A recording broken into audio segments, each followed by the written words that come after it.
আপনাদের সকলকে স্বাগত জানাই আজকে অন্নপূর্ণার ভান্ডারে। আবার চলে এসেছি নতুন একটা স্টার্টারের রেসিপি নিয়ে। আশা করি আপনারা সকলেই সুস্থ আছেন, ভালো আছেন। আজকে মা অন্নপূর্ণার ভান্ডারে বানাতে চলেছে পনির টিক্কা ফ্রাই। তো মা কী করে রেসিপিটা বানাচ্ছে চলুন চটপট দেখে নেওয়া যাক।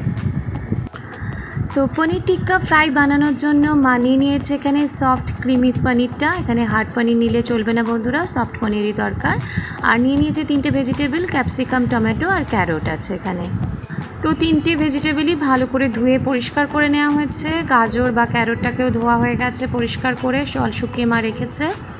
এবার কাট করে নিচ্ছে আর এটাকে একটু খোসাটাকে ছাড়িয়ে নেবে প্রথমে। যতটা দরকার ততটাই নেওয়া হবে, পুরোটা হয়তো নেওয়া হবে না।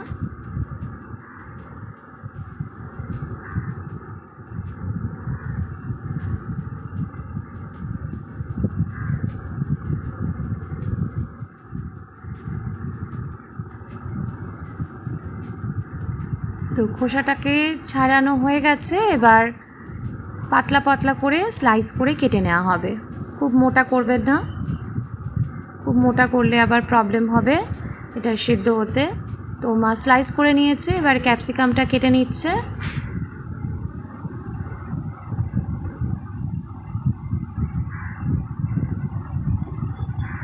ক্যাপসিকামটা পুরোটা লাগবে না, যতটা দরকার হবে ততটা মা নিয়ে নিচ্ছে।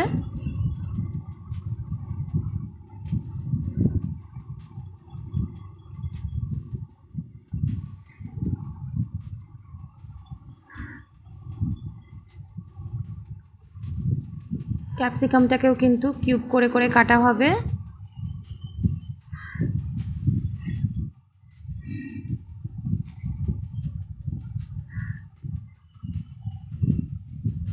তো এরকম চওড়া করে কিউব করে করে কেটে নেওয়া হচ্ছে।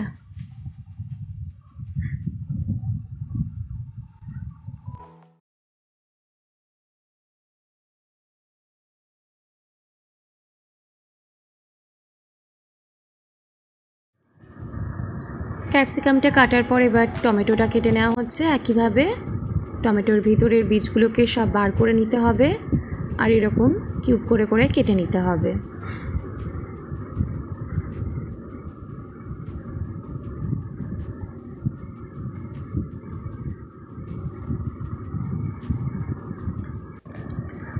তো 3 রকমের ভেজিটেবলসও কাটা হয়ে গেছে, দেখতেই পাচ্ছেন সবগুলোই কিন্তু কিউব করে কাটা হয়েছে। এটা হচ্ছে কাবাব স্টিক্স, এইটাকে জলে ভিজিয়ে রাখা হয়েছিল কিছুক্ষণ। এবার একটা বাটি নেওয়া হয়েছে, তার মধ্যে দেওয়া হচ্ছে কর্নফ্লাওয়ার, 3 টেবিল চামচ কর্নফ্লাওয়ার নেওয়া হলো বাটির মধ্যে।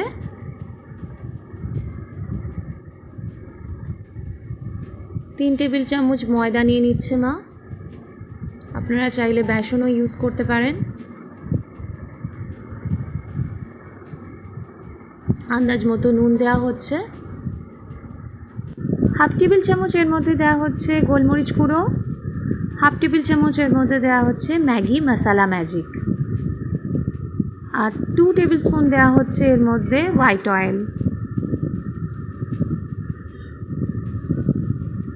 এবার ভালো করে সমস্ত উপকরণ মিশিয়ে নেওয়া হচ্ছে।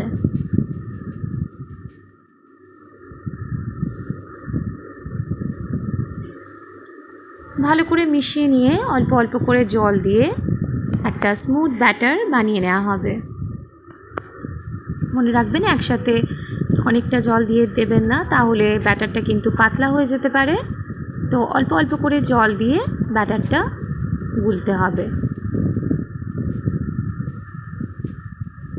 বেশ কিছুক্ষণ ধরে গুলতে হবে যাতে কোনো লাম্পস না থাকে ব্যাটারে।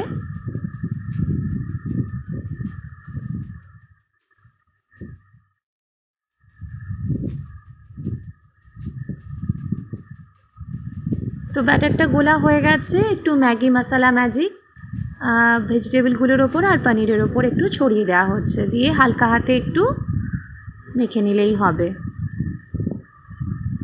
ফ্লেভারের জন্য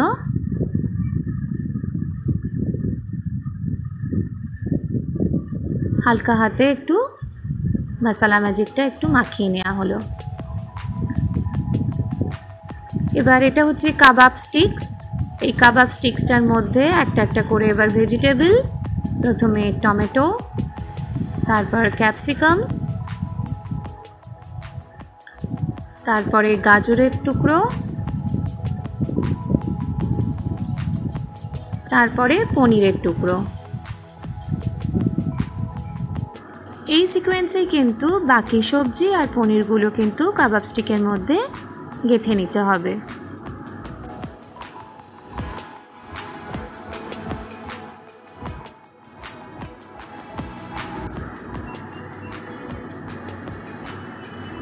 দেখতেই পাচ্ছেন বন্ধুরা, এইভাবে স্টিকটা কিন্তু সাজিয়ে নিতে হবে কাবাব স্টিকের মধ্যে, সবগুলোকে গেঁথে নিয়ে। তো এক এক করে মা বাকি স্টিকগুলোতেও গেঁথে নেবে সবজি আর পনিরগুলো।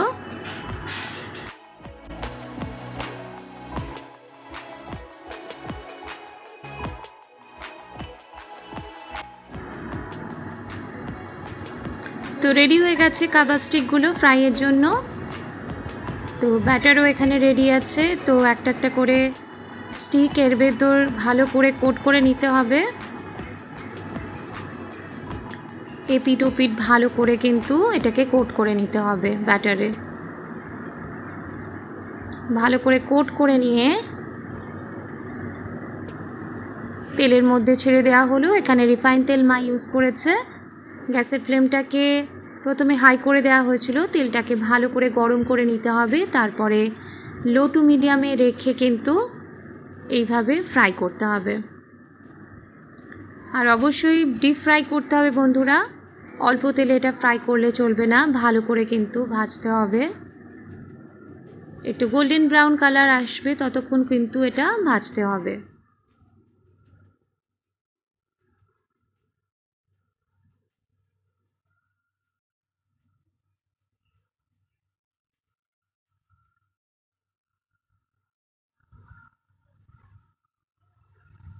যতক্ষণ না পর্যন্ত গোল্ডেন ব্রাউন হচ্ছে ততক্ষণ অবধি কিন্তু ভালো করে ভেজে নিতে হবে এপিট ওপিট উল্টে। আর গ্যাসের ফ্লেমটাকে লো টু মিডিয়ামে রেখে ভাজতে হবে, না হলে হাই ফ্লেমে রাখলে ওপরটাই শুধু ভাজা হবে, ভিতরটা কিন্তু কাঁচা হয়েই থেকে যাবে। তো দেখতেই পাচ্ছেন গোল্ডেন ব্রাউন হয়ে গেছে, ফ্রাই কিন্তু রেডি। তো সার্ভিং প্লেটে মা সার্ভ করে দিয়েছে। আজকে আমাদের পনির টিক্কা ফ্রাই রেডি হয়ে গেছে। আর এর ওপর থেকে ছড়িয়ে দেওয়া হচ্ছে চাট মশলা। চাট মশলা দিলে টেস্টটা আরও সুন্দর লাগে। আর তার উপর থেকে দিয়ে দেওয়া হচ্ছে টমেটো কেচাপ। তো কেমন লাগলো রেসিপিটা বন্ধুরা অবশ্যই কমেন্টে জানাবেন। আশা করি ভালো লেগেছে। যদি মায়ের হাতের এই পনির টিক্কা ফ্রাইটা ভালো লাগে বন্ধুরা, চ্যানেলটিকে সাবস্ক্রাইব করে পাশে থাকবেন। লাইক শেয়ার কমেন্ট করতে ভুলবেন না। আর কমেন্টে অবশ্যই লিখতে ভুলবেন না কেমন লেগেছে রেসিপিটা। এটা কিন্তু আপনারা বিকেলের টি টাইম স্ন্যাক্স হিসাবে খেতে পারেন, স্টার্টার হিসাবে খেতে পারেন। খুবই সুন্দর খেতে লাগে, চটপট বানিয়ে ফেলুন। আজকের মতো এখানেই শেষ করলাম, আবার চলে আসবো নতুন কোনো রেসিপি নিয়ে।